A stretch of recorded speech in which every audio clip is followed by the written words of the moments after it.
everybody, welcome back to Pet Food Puzzle Guy. This is a brand new channel, so if you're new here, you're not alone. Everybody's new, it's brand new. The purpose for the Pet Food Puzzle Guy is I'm somebody that just retired from 34 years in the pet food industry, and my purpose here, just like with this puzzle here, I have to find all these correct pieces and put them together correctly to make that perfect picture. I realize that pet food marketing, there's so many parts, there's so many pieces of it that as a pet parent, it can be very overwhelming and confusing trying to figure out how to decipher through it to know what's best for your pet. And so if you're a dog or cat lover, as I am, and you're here, that's the whole purpose of this. So I do have a video before this one that you can go find or subscribe so that you can go find it, and it'll go through everything that we're going to be covering in the future as far as new videos. I had said the very first one I was going to make, or the second one I guess, is this one.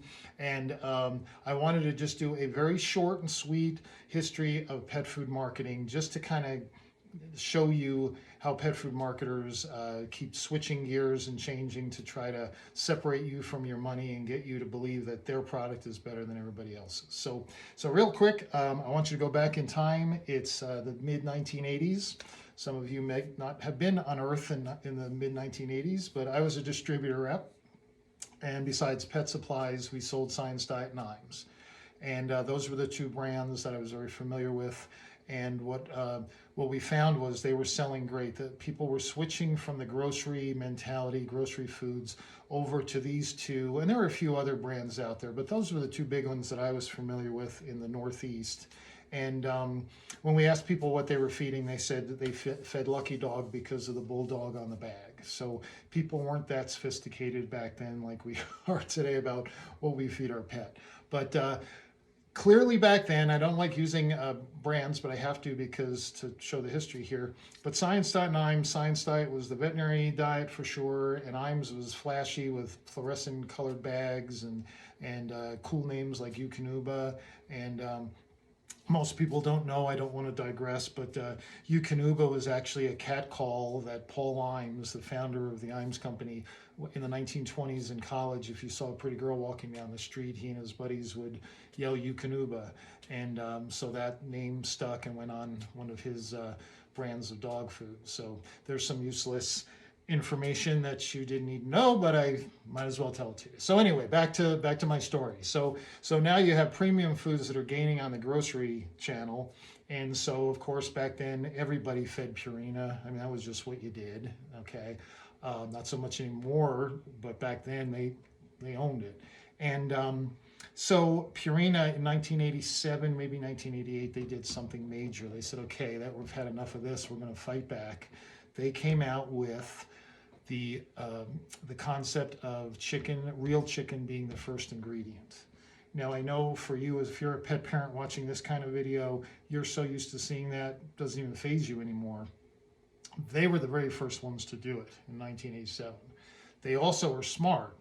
Their bread is buttered in the grocery channel, so when they put ProPlan in the specialty market, they put chicken as the first ingredient in Purina 1 and put that in the grocery store. I'm sure hoping to kind of get people back to the grocery store. Come on, it's more convenient, we're less expensive. Come back home, come back to the grocery store. So at the same time that's all going on in the Northeast, Nutro is growing like crazy in California. All natural California diet. There's a bunch of other brands with them. They come east. So now they're becoming a national brand. So the all natural mantra just takes off. There's tons of brands popping up with all natural. The bags have pretty flowers and daisies. I think one even had a Volkswagen bus on it. I mean, it was just, typical California, but great marketing is what people wanted. Now, of course, not everybody is into California and that kind of thing, right? Especially Midwesterners, well, everybody. I mean, we don't like California, right? But anyway, the point was, natural was great, but maybe not the California style. So what happened was what? Nature is what? Pretty primal. So all of a sudden, who's the new superstar? The wolf. All of a sudden, whether you have a Siberian Husky or a Malamute, or you have a Havanese and a Poodle, your dog is a wolf, and you should feed him like a wolf. A little later, what was the term? Biologically appropriate came out, that, you know, again, this diet is biologically appropriate for a wolf, which is what your dog is. So wolves, and I'll show a picture down here or somewhere. This bag here, if I didn't know what I know about nutrition, I would be buying this food simply because of that bag. To me, that's just a gorgeous bag. Wilderness, a beautiful wolf, those eyes, man, you got me. That's what marketing does, right? Again, if I didn't know better. So there's the wolf, and the wolf is still around today. Natural was doing great, but everybody had a natural version of themselves. So then organic came out. Not everybody went organic, but a lot of people did, and there's your next new fad or new idea, and people went for that. That didn't do too well because organic was kind of expensive. It just didn't catch on. The next one, though, was brilliant. The next word that came out was holistic. And holistic, man, everybody had to have a holistic diet. If you had holistic on your bag, you could charge $10 more. I mean, it did great. And of course, holistic is still out there. Funny thing that no one ever asked themselves, what is the definition of natural, organic, or holistic? Sounds great, makes me feel good. I'm more willing to spend my money. What does it mean? No one asked that, okay? Frozen and raw were out there the whole time, but it's such a small minority of people that are committed to that kind of feeding. We'll probably touch on that in a video down the road, but it was out there still, and it's gaining in popularity, but just a small percentage, you know, I'm sure. So then what was the next thing to come up? Marketers needed something. Well, then the no's came, okay? The no's, here, let me sit down here. The no's were real simple. No corn, no wheat, no soy. All of a sudden, there are certain ingredients that are just so bad that we're not going to put them in our food. And not everybody is into this topic as we are. So if you're just in the store and you see a bag and it says no corn or wheat or soy on the bag, clearly in your mind, without thinking, it's like, ooh, corn, wheat, and soy are bad, and this food doesn't have it. I should buy this one, okay? That lasted for a while to be effective until everybody and their brother made a version of themselves or their own brand that said no corn, wheat, or soy, okay? So everybody had to keep upping the ante as to how do I differentiate myself from the next guy. Of course, grain-free came in around the same time as the no corn. It was kind of one and the same. Humans were getting down on gluten, so of course we had to expand that to our dog friends or dog family, and so all of a sudden grains were bad. And of course, as you know, the whole dilated cardiomyopathy issue, we will touch on that. I have my own opinion, but we'll kind of go over that. But so the grain-free came and is still here. Of course, then the option was, well, we're going to put grains in, but they're going to be ancient grains, and ancient grains are much better than these grains over here that we use every day, like corn. Okay, so that was the next thing. But definitely the craziest thing, the most recent that's happened, is this one.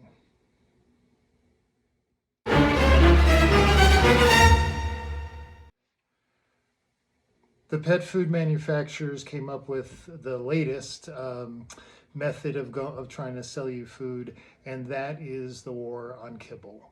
Now all of a sudden, kibble is terrible. I just watched a video the other day of a gentleman saying that kibble is nothing more than burnt brown balls. That's what you're feeding your pet. Shame on you. Another video said I had no idea I was poisoning my pet feeding kibble. Another one was another video from another brand. Young lady was saying that kibble is nothing more than random ingredients with no nutritional value. And the best, which really makes me laugh but is also frustrating as well, is I don't know about you and COVID and Big Pharma, but Big Pharma made a lot of money on COVID, that whole fiasco. So Big Pharma is generally a negative term. So the pet food marketers are really clever, and now there's Big Kibble. Now Big Kibble, I have to assume that's the big guys Hills, Purina, and Royal Canin. So they're big corporate machines that make horrible products and rip you off, and they harm your pet. So big kibble is to be avoided. Shame on them, and that's why you shouldn't be feeding kibble. So that's the new mantra. And the amazing thing is, I've gone through from the 1980s till now. We will touch on many of these marketing tactics as we go through nutrition and the bag, how to read the bag, all that kind of stuff. But I wanted just to go show you these are the different ideas that have come up. My main point in doing this was when you look at all those things, let's see, there was real chicken as the first ingredient, there was the wolf, there was natural, organic, holistic, the nose, no corn, wheat, or soy, grain-free, the war on kibble, kibble so bad. Every single one of those ideas was marketing. How many of those marketing ideas came from nutrition or from scientific studies? Listen, none. That's my point of going through this history with you. Pet food marketing is not nutrition. Pet food marketing is not the way you want to judge what to feed your pet. But again, we're all consumers. Marketing affects what we buy. So that's why it's done. So as we go through my videos, the next one is going to be on what's on the bag, how to understand that bag, guaranteed analysis, AFCO nutritional statement, the ingredient panel. We will spend a lot of time on that ingredient panel, but that's the next one. But I wanted you to really understand pet food marketing is not always or ever really concerned about the nutrition. It's just concerned about selling you pet food. Till next time, guys, take care.